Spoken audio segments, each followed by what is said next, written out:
Genevieve Jacobs from Region Media here, and we're at the launch of the Canberra Vital Signs Report for 2021. It's the second report of its kind, produced with a collaboration between Hands Across Canberra and the Snow Foundation. And the report takes the pulse of the community, and it reveals some really positive things about Canberra, but also some things that are genuinely concerning. Peter Gordon is with me, CEO of Hands Across Canberra. Peter, to you first, talk me through what Vital Signs is and what its purpose is. Vital Signs is Canberra. So the business that we're in, as well as the Snow Foundation, our main role is to encourage Canberrans to give where they live, to actually think about how they play their part in their community. If you ask people, Canberrans, do they care about their community, they'll always say, of course I do.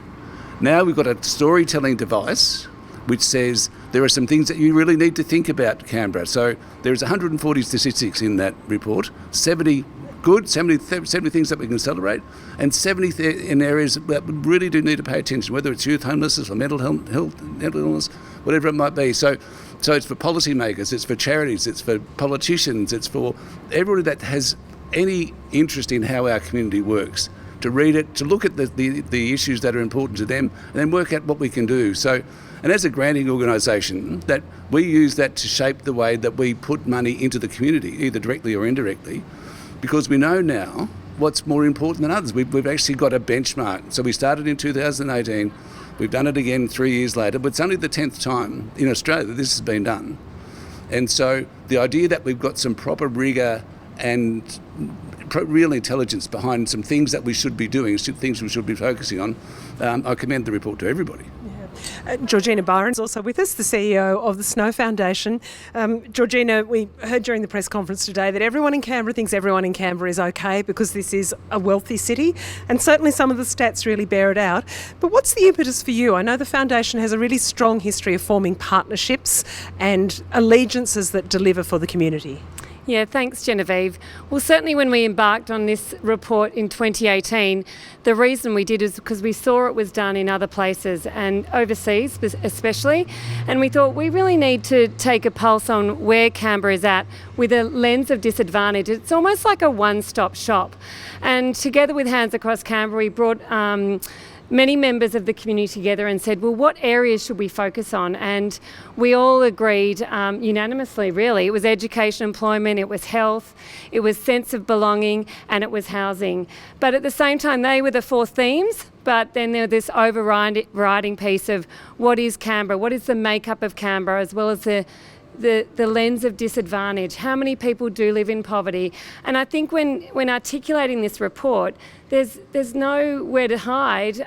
It's quite clear that we have nearly 40,000 people living below the poverty line. That's 9% of our population. So for us it was, okay, tell us the story, but then let's share it with everybody. And as Peter said, it's for everyone to use. It's a real educational piece and a catalyst for taking action, for having conversations and having concrete data to inform policy decision makers and the whole of community. So it's been a real joy to have it done this second time in 2021 during a pandemic. So certainly the figures there have been influenced by that pandemic.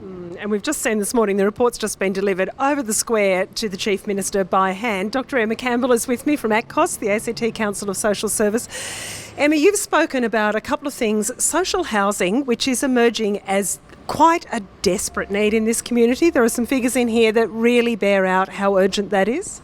Yeah, well, we're constantly advocating on the issue of social housing and the need for additional investment in public housing and in community housing. We have a shortage of 3,100 social houses in the ACT and growing numbers of people experiencing rental stress. And the really concerning thing about the housing situation in the ACT is that it's also people in full-time employment who are struggling to find a secure and affordable roof over their head.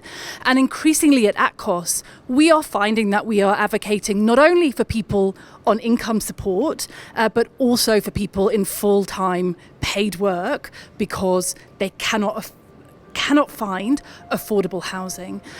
I think the other issue which the Vital Signs highlight is the overrepresentation of women, of children, and of Aboriginal and Torres Strait Islander peoples in those homelessness numbers. And that's just not good enough for a jurisdiction that, as the vital signs shows, is very prosperous and has the highest median income of any jurisdiction in Australia. Yeah. And Justin Barker, to you, also some really deep emerging concerns about mental health and well-being among young people in particular. There are some quite frightening figures about the degree of mental health issues in some cohorts. Look, absolutely. Young people generally in the ACT have the highest rates for young people across Australia for presentations to the hospital for self-harm. So self-harming rates here are higher than any other state and territory, and levels of psychological distress are generally higher for all young people. But to demonstrate the value of the report, this has really highlighted to me that there are cohorts and groups of young people in particular that have been brought to my attention that are particularly at risk, and the LGBTIQA+ community are incredibly vulnerable at this point in time when we look at these stats. So we have 80% experiencing psychological distress, and 56% of the LGBTI+ community have considered suicide in the last year. So these figures are incredibly alarming. We need to make sure we rise to the challenge and think about how we can support this population group.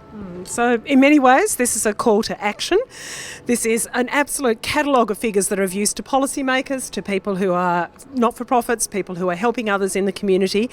The pulse of our community beautifully demonstrated by this work. Well done, Peter. Well done, the Snow Foundation, and everyone who have been a partner in making this work. And let's hope that the next time we do a Vital Signs, we can see some things ticking up. I'm Genevieve Jacobs, and this is Region Media.